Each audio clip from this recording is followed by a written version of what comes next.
हम सब का जिन्होंने मार्गदर्शन किया, गीता मनीषी श्रद्धेय स्वामी ज्ञानानंद जी महाराज, मंच पर एक ऐसा तपस्वी, ऐसा व्यक्तित्व में मौजूद है। जब मैं मंत्री था तब भी और अब भी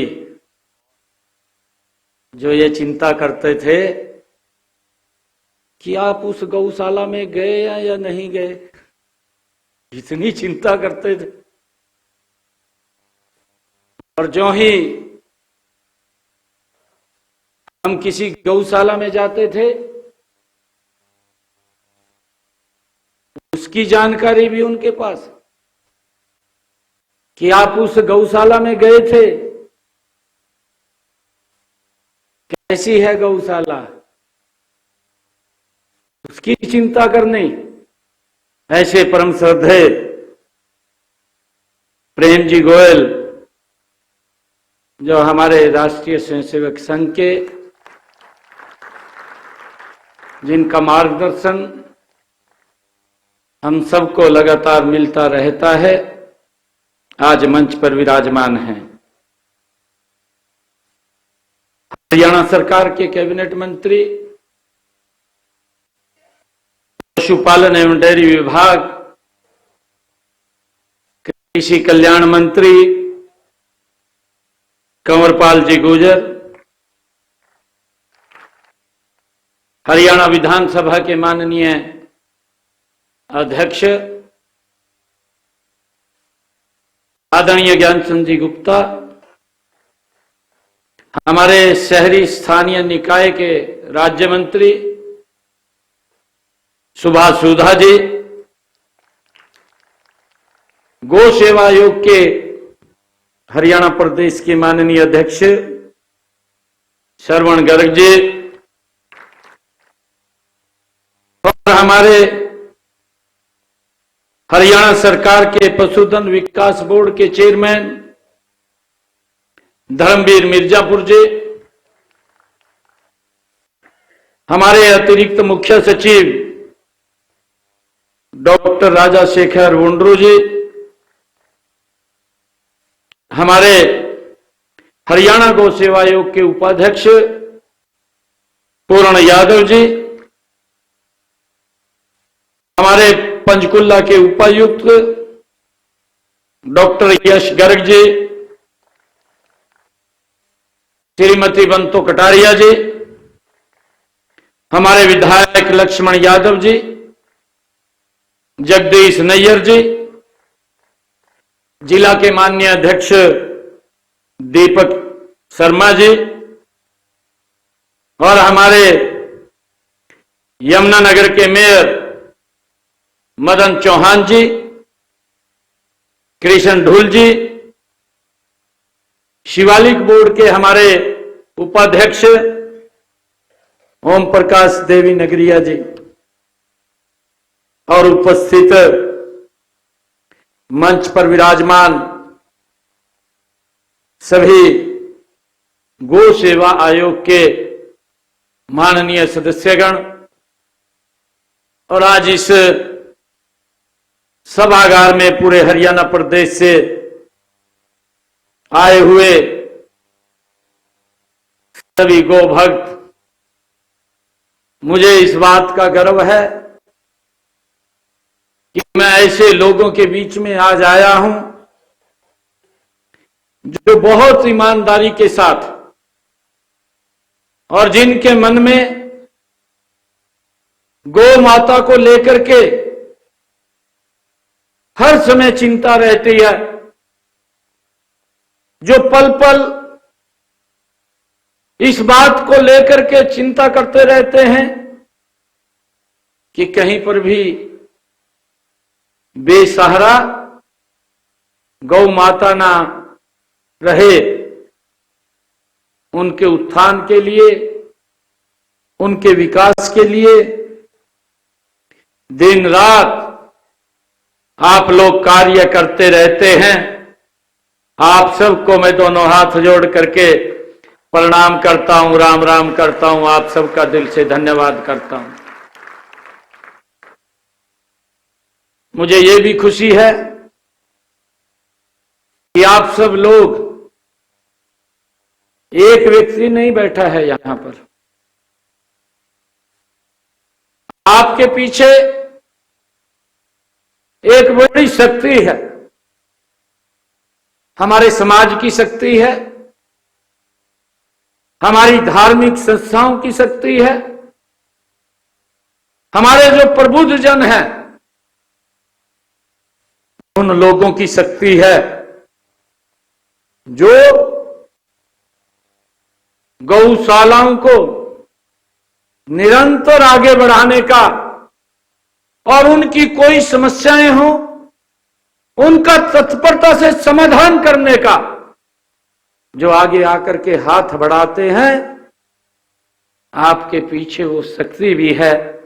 मैं उनको भी प्रणाम करता हूं और उनका भी दिल से धन्यवाद करता हूं, जो सभी हरियाणा प्रदेश के अंदर विभिन्न स्थानों के ऊपर जो हमारी गौशालाएं हैं उनको निरंतर आगे बढ़ाने के लिए सहयोग करते रहते हैं। मुझे आज बड़ी प्रसन्नता हो रही है कि आज मैं गौ भक्तों के बीच में आकर मैं प्रसन्नता महसूस कर रहा हूं। आपको गौ सेवा से जुड़े सभी महानुभाव का मैं दिल से बहुत बहुत हार्दिक स्वागत करता हूं। मुझे ये खुशी है कि आज मंच पर जिनकी अगुवाई में आज हम यहां एकत्र हुए हैं, स्वामी ज्ञानानंद जी महाराज, आप अपनी मधुर वाणी से गीता और श्रीमद् भगवत कथा करके मानव को आचार, विचार और व्यवहार के बारे में सीख देने का निरंतर कार्य कर रहे हैं। मुझे ये भी खुशी है आज आप लोगों के बीच में बात को शेयर करते हुए आदरणीय ज्ञानानंद जी महाराज, जिनकी प्रेरणा से मॉरिशस, ब्रिटेन, कनाडा, ऑस्ट्रेलिया और श्रीलंका में अंतर्राष्ट्रीय गीता महोत्सव का भव्य आयोजन वो हुए हैं, ये हमारे लिए बड़ी गर्व की बात है। कुरुक्षेत्र में हर साल आयोजित होने वाले अंतर्राष्ट्रीय गीता महोत्सव में आपकी सक्रिय भागीदारी और मार्गदर्शन हम सबको मिलता है। आपके मार्गदर्शन में संस्थाएं राशन वितरण, पोलियो ऑपरेशन, शिविर, गौशालाएं, पाठशालाएं, चिकित्सालय जैसे प्रकल्प आपकी देखरेख में आगे बढ़ रहे हैं। आप देश विदेश में भारतीय मूल्यों और संस्कारों का प्रचार प्रसार गति से, सरल तरीके से आप कर रहे हैं। आपके साथ साथ यहां उपस्थित मैं सभी गौ भक्तों का दिल से बहुत बहुत अभिनंदन करता हूं, आप सबका स्वागत करता हूं। मुझे ये खुशी है कि हमारे देश और समाज में गाय आदिकाल से ही पूजनीय है। गाय में सभी देवी देवताओं का निवास होता है। गाय को आध्यात्मिक और दिव्य गुणों में स्वाभिमानी भी कहा गया है। देवताओं व असुरों में हुए समुद्र मंथन से निकले 14 रत्नों में से एक कामधेनु गाय भी है। गौ सेवा, गो पालन और गो रक्षा का किसी न किसी रूप में हमारे धर्म ग्रंथों में उल्लेख मिलता है। वेदों में गाय की महिमा का वर्णन मिलता है। हमारे यहां गाय को माता का दर्जा दिया गया है। गाय का दूध अमृत के समान माना जाता है। देसी गाय का दूध उसकी A2 आनुवांशिकी के कारण डायबिटीज के, हृदय रोगों से बचाव व उपचार में अत्यंत लाभकारी है। गाय का दूध मां के दूध के समान गुणकारी है। गौमूत्र तथा गोबर को भी भारतीय चिकित्सा पद्धति के अनुसार बड़ा उपयोगी माना गया है। हमें देसी गोवंश के महत्व को समझना तथा संरक्षण के लिए ठोस कदम उठाने होंगे। गाय किसानों की आजीविका का मुख्य साधन भी है। आज के बदलते समय के साथ साथ समाज की सोच में भी आज बदलाव आया है। गौ माता उपेक्षित होकर गली गली भटकने पर मजबूर हो गई है। गौ माता सड़क हादसों का कारण आज बन रही है। गौ माता के सम्मान के लिए फिर से एकजुट होकर प्रयास करने की आवश्यकता है। इसके लिए कानूनी प्रबंधन, सामाजिक पहलुओं पर गौर करना जरूरी है।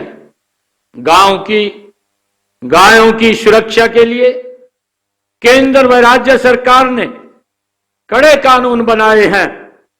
मुझे आप लोगों के बीच में आज ये कहते हुए कि जब 2014 में ये हमारी सरकार हरियाणा प्रदेश के अंदर बनी तो सबसे पहले हरियाणा में गौवंश संरक्षण एवं गौसंवर्धन अधिनियम 2015 हमने लागू किया। वो बिल लेकर के आए। गौ हत्या करने वालों को 10 वर्ष तक कड़ी कारावास, 1 लाख रुपए के जुर्माने का प्रावधान हमने उसमें किया। गौ तस्करी करने वालों व्यक्ति को 7 वर्ष तक कैद और उपयोग किए जाने वाले वाहन को भी जब्त करने के अतिरिक्त 70,000 रुपए का जुर्माने का प्रावधान वो हमने इस बिल के माध्यम से किया है। जुर्माना राशि अदा न करने पर भी 1 साल अतिरिक्त सजा का प्रावधान भी इस बिल के अंदर हमने किया है। गौ हत्या व गौ तस्करी को रोकने के लिए राज्य स्तरीय विशेष गौ संरक्षण कार्यबल का भी गठन किया गया है। गौ हत्या के अपराधियों को सजा दिलाने के लिए फरीदाबाद व यमुनानगर में गौमांस टेस्टिंग लैब भी हमारी सरकार के द्वारा स्थापित की गई है। कानूनी प्रावधान के अलावा जनमानस को गौ माता के साथ पहले की तरह जोड़ना जरूरी है। इसके लिए सभी गौ भक्तों को जन जागरण अभियान चलाना होगा। गौ माता की सुरक्षा के लिए गौ माता आश्रय स्थल बनाए जाना आज समय की जरूरत है। हरियाणा में इस दिशा में गंभीरता से काम हुआ है। गौशालाओं की संख्या जैसा अभी बताया भी गया था, हमारे गौ सेवा आयोग के चेयरमैन श्रवण गर्ग जी द्वारा कि 2014 में 200 से पहले 214 गौशालाएं रजिस्टर्ड थी। 2014 से लेकर के 2024 इनकी संख्या बढ़कर के 675 हो गई है। इस गति से ये हमारी सरकार काम कर रही है।